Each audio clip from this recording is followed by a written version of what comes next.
সহিহ বুখারী 2311 নম্বর হাদিস, খুব মন দিয়ে শুনেন।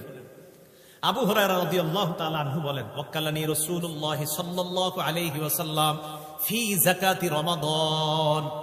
আল্লাহ নবী আমাকে রমজান মাসের যাকাতের মাল পাহারা দেওয়ার জন্য আমাকে নিযুক্ত করলেন, পাহারাদার বানাইলেন। আবু হুরায়রা বলেন, রাতের বেলা আমি মাল পাহারা দিতে থাকলাম। আতানি আতিন, এক ব্যক্তি আসছে আমার মালের কাছে, যাকাতের মালের কাছে। আসার পর ফাজালা ইয়াহসু মিনাত তাআম, হাত ভরে ভরে এইভাবে মাল নিতেছে। ফাকুলতু লাহু, আমি তাকে বললাম, ফাখাসতুহু, আমি তাকে ধরে ফেললাম, ধরে ফেলছি। ফাকুলতু লাহু, আমি তাকে বললাম, লা আরফা'নাকা ইলা রাসূলিল্লাহি সাল্লাল্লাহু আলাইহি ওয়াসাল্লাম, এই আমি তোরে নবীজির কাছে নিব। যেই ব্যক্তির হাত ধরছি ওই ব্যক্তি বলতেছে, আমাকে আপনি মাফ করে দেন, ইন্নী মুহতাজ, আমি অভাবগ্রস্ত, আলাইয়া ইয়াল, আমার অধীনে অনেকগুলা পরিবারের লোকদের ভরণ পোষণের জন্য অভাবের তাড়নায় কি করব, রাতের বেলা চুরি করার জন্য আসছি, মাফ করে দেন আমার। আবু হুরায়রা বলেন, ফারাহিমতুহু, দয়া লাগছে আমার, ফাখাল্লাইতু আনহু, ছেড়ে দিছি, যাও যাও যাও। সকালবেলা নবীজির কাছে আবু হুরায়রা আসার আগে আল্লাহ পাক ওহীর মাধ্যমে রাতের ঘটনা নবীকে আল্লাহ জানায় দিচ্ছে। আবু হুরায়রা নবীর সামনে আসার পর আল্লাহ নবী বললেন, মা ফাআলা আসিরুকাল বারিহাতা ইয়া আবু হুরায়রা, আবু হুরায়রা, গত রাত্রে যাকে তুমি আটক করছিলা ওই আটককৃত বন্দির কি খবর? হুজুর আপনি কেমনে জানলেন? সুবহানাল্লাহ, আল্লাহ জানাই দিছে আমারে। কি অবস্থা বলো, বন্দি কই আনছো? ইয়া রাসূলুল্লাহ, শাকা ইলাইয়া হাজাতান শাদীদাতান, প্রচন্ড অভাব পেশ করছে আমার কাছে। ওয়া ইয়ালান, বলছে তার পরিবারের লোক আছে অনেক। ফারাহিমতুহু, দয়া করছি হুজুর, ফাখাল্লাইতু সাবিলাহু, তাকে আমি ছেড়ে দিছি। নবীজি বলে, আবু হুরায়রা, ইন্নাহু ক্বাদ কাযাবাক, সে তোমাকে মিথ্যা বলেছে, ওয়া সায়াউদ, সে আবার আজকে চুরি করতে আসবে। নবীজি কয়, আবু হুরায়রা কি কোন হুজুর? হ্যাঁ। আবু হুরায়রা কয়, ফারাসাতুহু, পরের দিন আমি অপেক্ষা মানে কি? ধরার, আয় আজকে আয়। কেন? লিকাউলি রাসূলিল্লাহি ইন্নাহু সায়াউদ, যেহেতু আমার নবী বলছে আজকে আসবে, আমি নিশ্চিত চোর আজকে আসবে, আমি ধরার জন্য বসে রয়েছি। চোর সাহেব আসছে দ্বিতীয় দিন, এটা সহিহ বুখারী 2311 নম্বর হাদিস।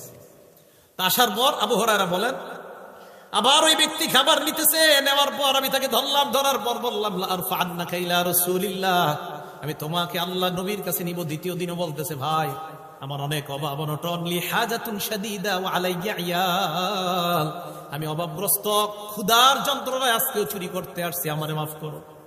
আবু হুরায়রা বলেন, দ্বিতীয় দিনও আমার মায়া লাগছে, মাফ করে দিলাম। পরের দিন সকাল, ফালাম্মা আসবাহতু, নবীজির কাছে সকালবেলা আসার পর আল্লাহ নবী বললেন, মা ফাআলা আসিরুকা ইয়া আবা হুরায়রা, মা ফাআলা আসিরুকাল বারিহা, গত রাতে তোমার বন্দির কি খবর? হুজুরিরাও জানেন, কালকে আসছে। হ্যাঁ, কি বলছে? হুজুর গতকালকে যা বলছে আজকেও তা বলছে।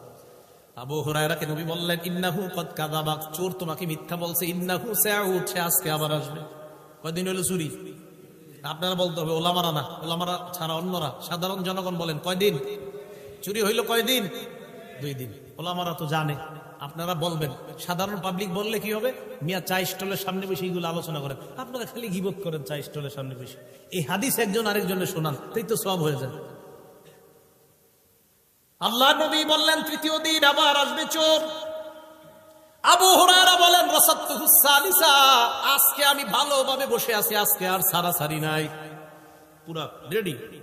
চোর আসছে, আসার পর তাকে ধরলাম, ধরে কি কয় দেখেন, আবু হুরায়রা কইতেছে, কয় শোনো, আজকে হইল 3 বারের তৃতীয়বার, কইতেছে আজকে আর সারাসারি নাই, নিমই তোমার নবীজির কাছে। এবার চোর কয়, ও আল্লিমকা দানি, ও আল্লিমকা কালিমা, আমাকে ছেড়ে দাও, আমি তোমারে এমন কিছু শিখাই দেই যে আমলগুলা যদি তুমি করো, লা ইয়াজাল আলাইকা মিনাল্লাহি হাফিজ, এই আমলটা যদি তুমি করো, আল্লাহর পক্ষ থেকে একজন সংরক্ষণকারী ফেরেশতা তোমাকে সংরক্ষণ করবে। চোর আবু হুরায়রারে কয়, একজন সংরক্ষণকারী আল্লাহর পক্ষ থেকে তোমাকে সংরক্ষণ করবে। আবু হুরায়রা সর্বনাশ, কি কয়?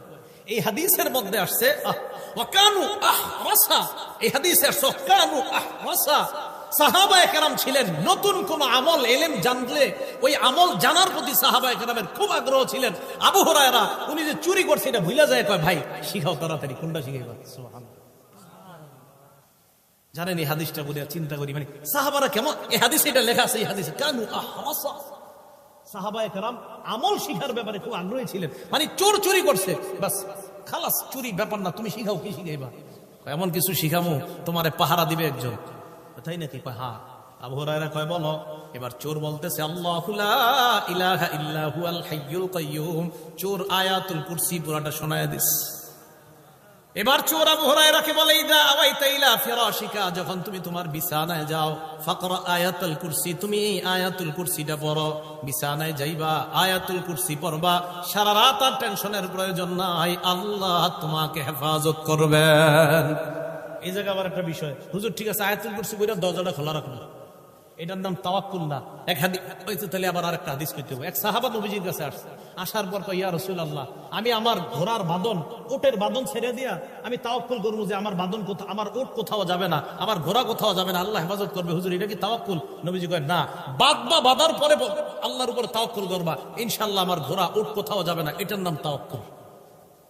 কথা মনে বুঝেন নাই? বাঁধবা মানে প্রস্তুতি নিবা, তুমি তোমার পক্ষ থেকে সব চেষ্টা করবা, হ্যাঁ আমি আল্লাহর উপরে ভরসা করতেছি। দরজা লাগাইতে হবে, আয়াতুল কুরসি পড়তে হবে, ইনশাআল্লাহ আল্লাহ আমাকে হেফাজত করবে। তাওয়াক্কুলের অর্থ বুঝে আসছে তো সবার? তাওয়াক্কুল মানে কি? ব্যাপার না হুজুর, দরজা খোলা থাক তো কি হয়েছে, না, নবীজি কিন্তু শিখাই দিয়েছে বাঁধো, বাঁধার পরে তাওয়াক্কুল করবা, মানে প্রস্তুতি নাও, সব প্রস্তুতি নিয়ে ওয়ান্না সাইয়াহু সাওফা ইয়ারা, তুমি তোমার চেষ্টা করে যাবা, এই চেষ্টার ফলাফল তুমি দেখবা, সাওফা ইয়ারা। তাহলে আসেন আবু হুরায়রা রাদিয়াল্লাহু তাআলা আনহু এটা শিখার পর চোরে ছেড়ে দিস। নবীজির কাছে আসছে, আবু হুরায়রা কি খবর, গত রাত্রে বন্দির কি অবস্থা? হুজুর এই ঘটনা, আমার তো এটা শিখাই গেছে। তাই নাকি?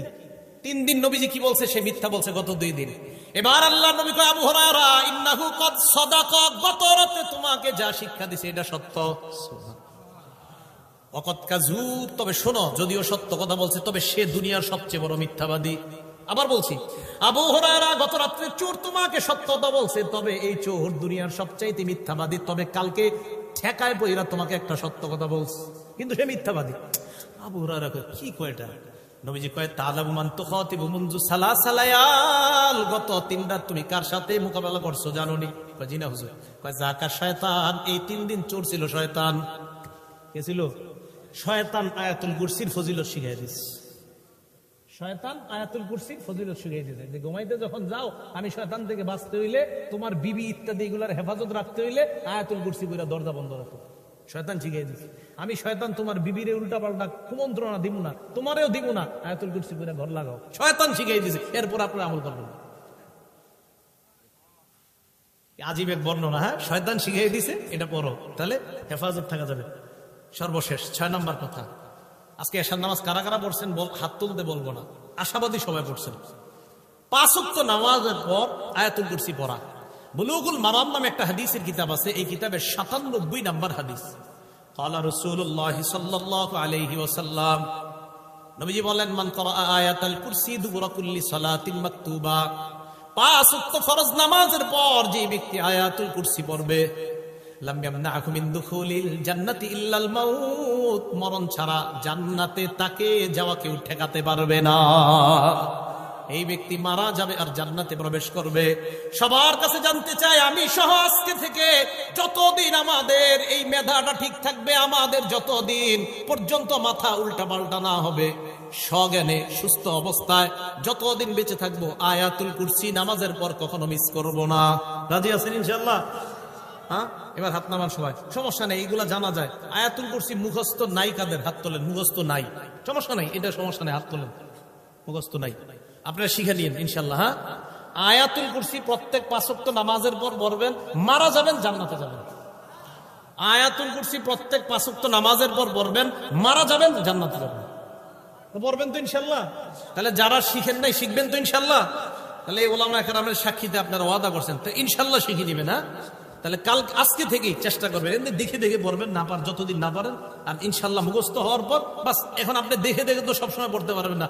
আপনি নরসিংদী গেছেন, তখন তো কোরআন শরীফ সাথে নিয়ে যান নাই। এক মসজিদে আপনি আসরের নামাজ পড়ছেন, তখন ওই মসজিদে তাকায় দেখেন কোরআন শরীফও খুঁজে পাইতেছেন না, তখন আপনি মুখস্থ আমলটা করতে হবে। এই জন্য আমরা সবাই আয়াতুল কুরসির আমলটা শিখে নিব। তাহলে 1 নাম্বার, আয়াতুল কুরসি কোরআনের সবচাইতে মর্যাদাপূর্ণ আয়াত। 2 নাম্বার, আয়াতুল কুরসি কোরআনের প্রধান আয়াত। 3 নাম্বার, আয়াতুল কুরসির জিহ্বা আছে, 2টা ঠোঁট আছে, আল্লাহর পবিত্রতা বর্ণনা করে। 4 নাম্বার, আয়াতুল কুরসির তাফসীর শিখলাম। 5 নাম্বার, আয়াতুল কুরসিকে কেন্দ্র করে একটা চোরের ঘটনাকে কেন্দ্র করে শয়তান আবু হুরায়রা রাদিয়াল্লাহু তাআলা আনহুকে আয়াতুল কুরসির ফজিলত শিখাইয়া দিয়েছে। 6 নাম্বার, 5 ওয়াক্ত নামাজের পর আয়াতুল কুরসি পড়ার ফজিলত জানতে পারলাম। আল্লাহ পাক রব্বুল আলামিন আমাদের সকলকে এই আমলটা যেন মৃত্যু পর্যন্ত করতে পারি, আল্লাহ তৌফিক দান করেন। আমিন। ওয়া আখিরু দাওয়ানা আনিল হামদুলিল্লাহি রাব্বিল আলামিন।